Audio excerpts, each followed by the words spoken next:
Assalamualaikum warahmatullahi wabarakatuh.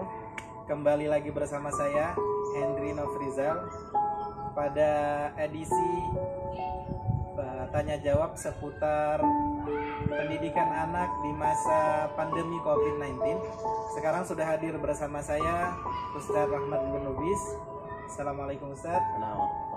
Jadi saya ada satu pertanyaan Ustadz tentang pendidikan anak. Itu bagaimana cara menyikapi anak tentang penggunaan HP atau gadget pada masa pandemi COVID-19. Masya Allah, Alhamdulillah, wassalatu wassalamu ala rasulillah. Ini sebuah pertanyaan menarik Ustaz, karena banyak orang tua yang mengeluhkan penggunaan handphone anaknya di masa pandemi ini. Dikasih tidak tahu diri, tidak dikasih marah. Nah, apalagi kita ini sekarang berada dalam masa yang sangat sulit dan sekolah pun sudah mulai menerapkan sebuah pembelajaran online.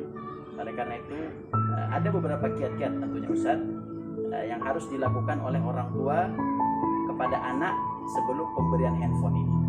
Pertama, orang tua wajib mengambil sebuah komitmen atau perjanjian kepada seorang anak. Tidak boleh anak itu diberikan sebuah fasilitas di mana dia belum bisa untuk mengontrol dirinya sendiri. Oleh karena itu perlu diambil komitmen, diantaranya adalah orang tua wajib mengatakan kepada anaknya, "Wahai anakku, ini adalah handphone, silahkan digunakan, tapi tolong pertama jangan engkau lakukan sebuah dosa atau maksiat di dalamnya." Nah, ini penting Ustaz. Sehingga ketika anak diberikan sebuah handphone dan diberikan peringatan oleh orang tua, jangan lakukan dosa dan maksiat dalam handphone ini nak, itu bisa menjadi sebuah obat bagi anak agar dia selalu teringat bahwa itulah perjanjian dia dengan orang tua. Dengan begitu ketika dia akan melakukan hal-hal tidak baik dalam handphone, dia bisa teringat dengan kata-kata itu.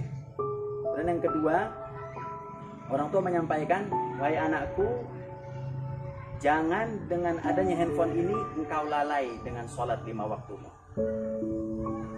Abi dan Umi, ayah dan ibu memberikan kamu handphone, tapi ayah dan ibu tidak mau kamu lalai dengan sholat kamu kepada Allah Subhanahu wa Ta'ala karena handphone ini."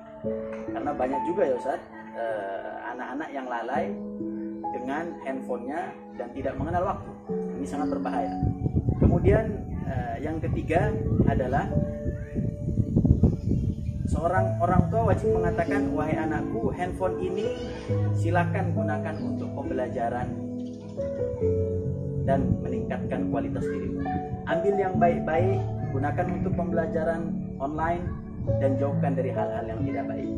Kemudian yang keempat adalah orang tua wajib mengambil komitmen bahwa, "Anakku, ayah ibumu memberikan kamu gadget ini dengan batas waktu, yaitu dari pagi sampai jam 9 malam.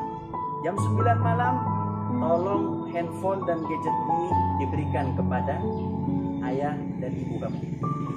Dan yang terakhir, orang tua wajib hukumnya untuk mengatakan kepada anak di akhir kata itu bahwa, "Wahai anakku, jika kamu melanggar poin 4 di atas tadi, maka ayah dan ibu tidak segan-segan mengambil gadget ini." Dengan adanya komitmen ini, 4 poin tadi, diantaranya orang tua harus menanamkan agar anaknya tidak melakukan dosa. Orang tua harus menanamkan bahwa anaknya tidak lalai dalam sholat dengan handphone.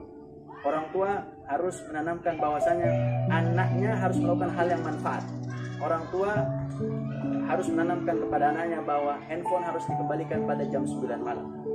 4 poin ini harus disampaikan kepada anak sehingga anak pun bisa menerima, dan jika ia melanggar 4 poin di atas, dia siap untuk disita handphonenya. Dengan itu insya Allah penggunaan gadget akan lebih terkontrol. Dengan itu insya Allah penggunaan gadget akan lebih baik untuk anak kita.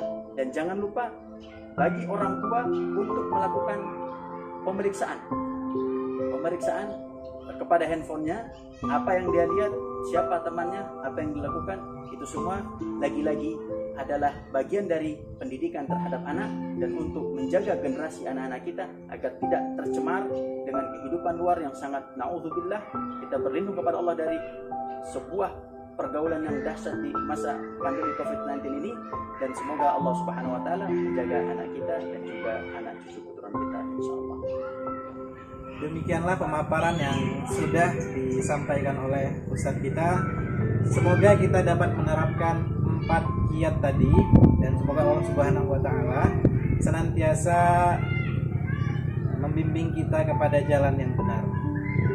Demikian dari saya. Assalamualaikum warahmatullahi wabarakatuh.